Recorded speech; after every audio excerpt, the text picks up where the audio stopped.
on Pokémon Platinum. We got Bacon! And in this video we're going to be climbing up waterfalls. Yay, sounds thrilling, right?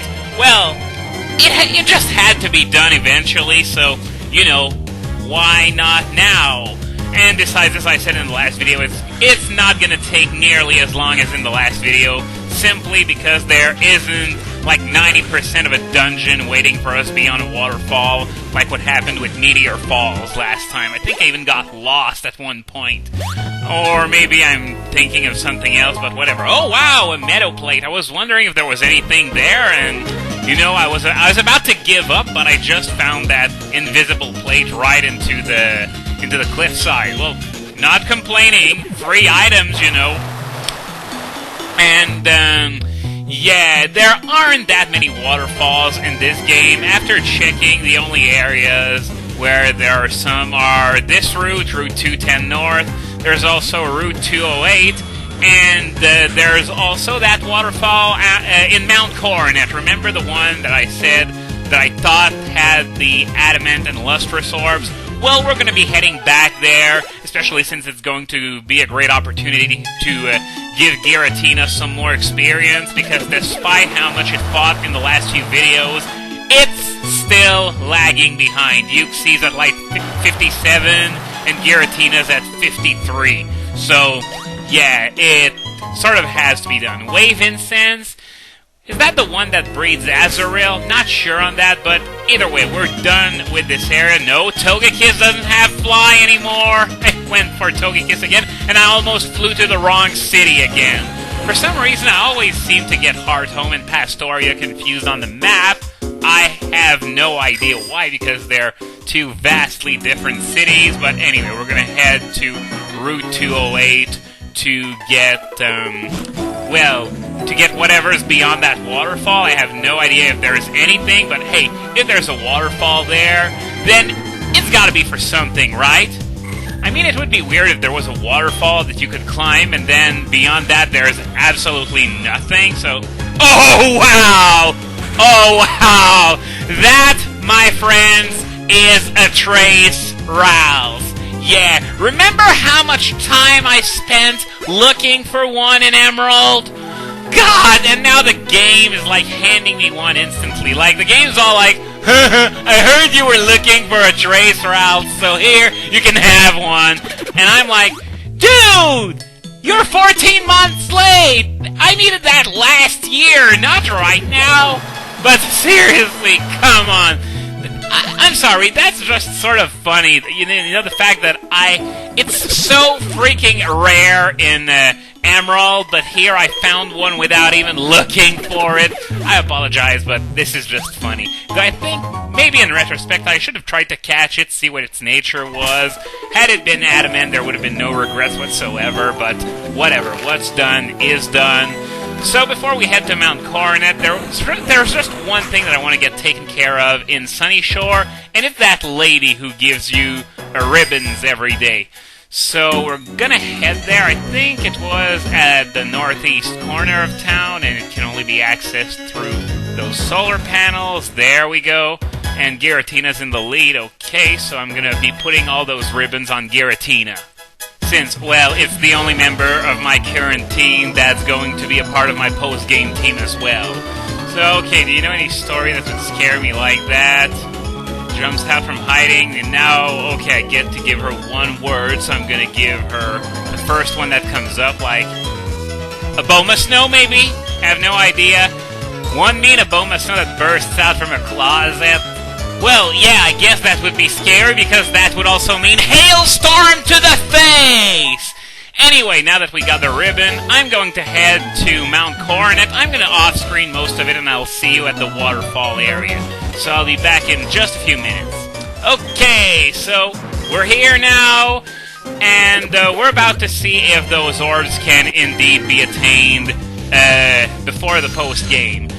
Now, some people told me that they were obtainable before the Elite Four, but I'm just going to make sure here, because, yeah, I'm curious, though. The last time I tried it, it was in the post-game, and, or rather, every time I tried it, it was in the post-game, so let's see if we can get those orbs right now. By the way, those things are needed in order to encounter Dialga and Palkia later on. So, whatever you do, you absolutely need these orbs if you wanna have your shot at capturing Dialga and Palkia. Although these you can only catch during the post game.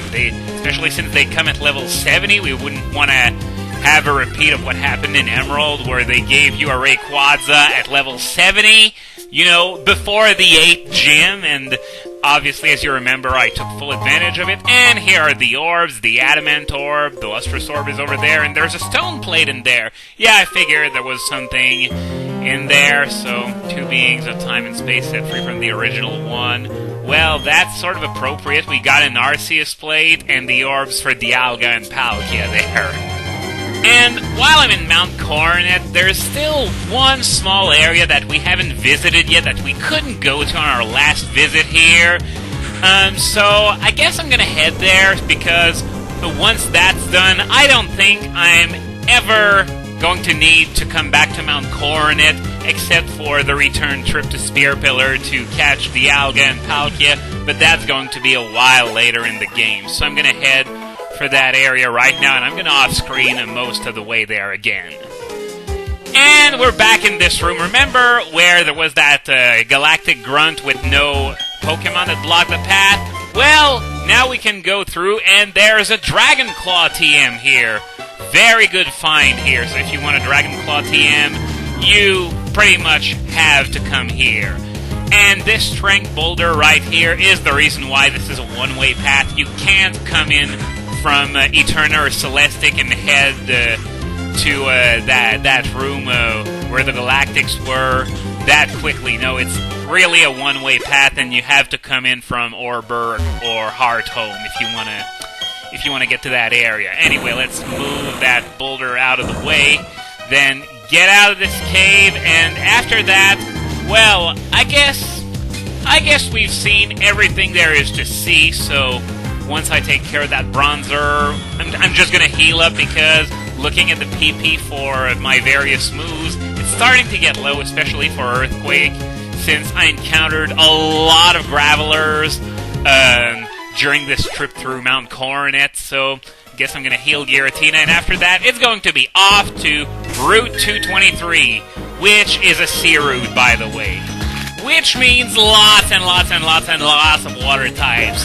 Nonetheless, even knowing that, I think I'm going to keep Uxie in reserve here because it's already level 57, and Giratina isn't quite there yet, even though it has a higher base stat total. But on that note, as I said, it's also the only team member that's going to survive after the Elite Four, so getting more levels on it isn't really a bad thing.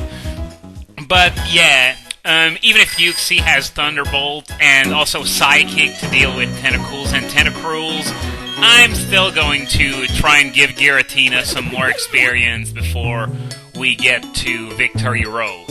But yeah, sea routes, gotta love them. And you know, I've been thinking, and you know that whole thing about the water type being oversaturated.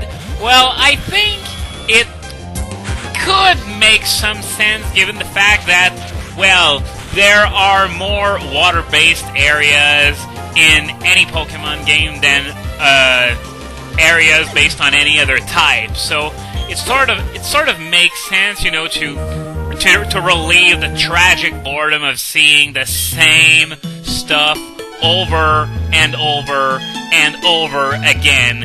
And on that note, I always thought Pelipper sucks, and that's not going to change today, but I am really, really, really thankful that they introduced Wingull and Pelipper in Generation 3, because, as I said before, there are 17 sea routes in Ruby, Sapphire, and Emerald. That's half of all the routes in the game. And while surfing, most of your encounters are going to be either Tentacool, Wingull, or their evolutions. So could you imagine for a second just having to deal with tentacles and tentacruels.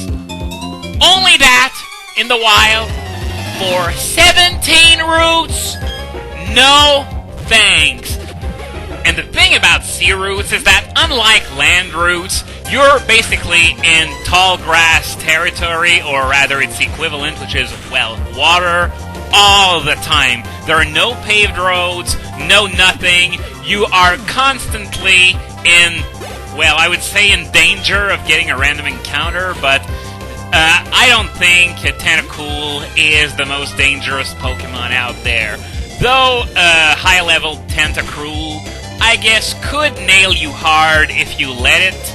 But I wouldn't go as far as to say danger, but yeah, you're in random encounter territory all the time when you're on sea routes. And I think that more than anything else is what people have against sea routes, especially the ones in Generation 3. Of course, you can use repels to help you get through those places, but that's going to cost a whole lot of money, you know, trying to go everywhere you can with repels.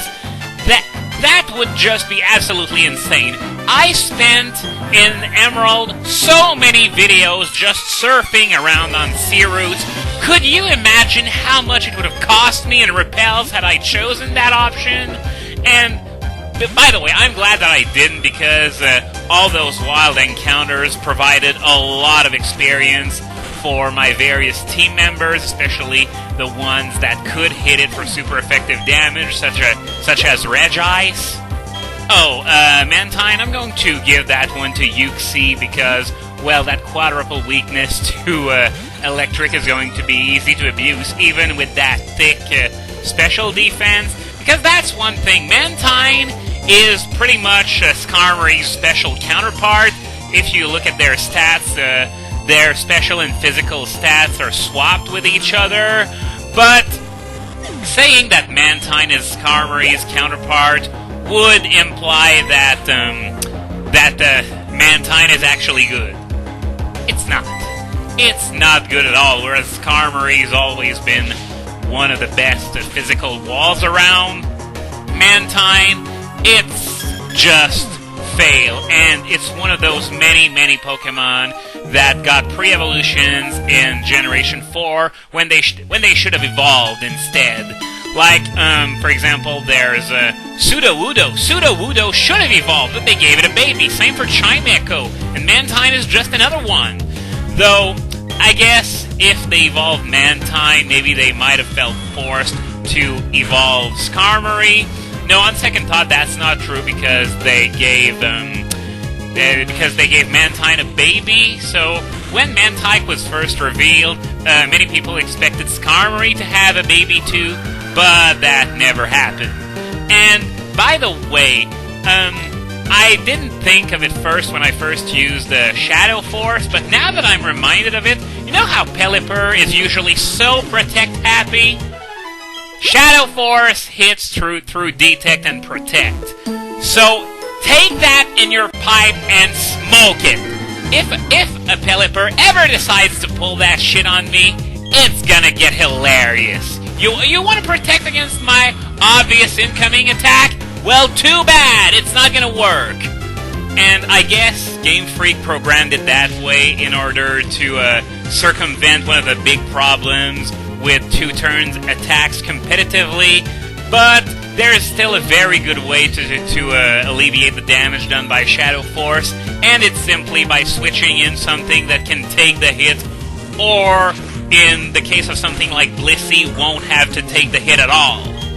And on that note, I think we're gonna end things off here for today. I'm just going to go grab whatever's on that island, because I know there's something there. Rain Dance TM. Okay.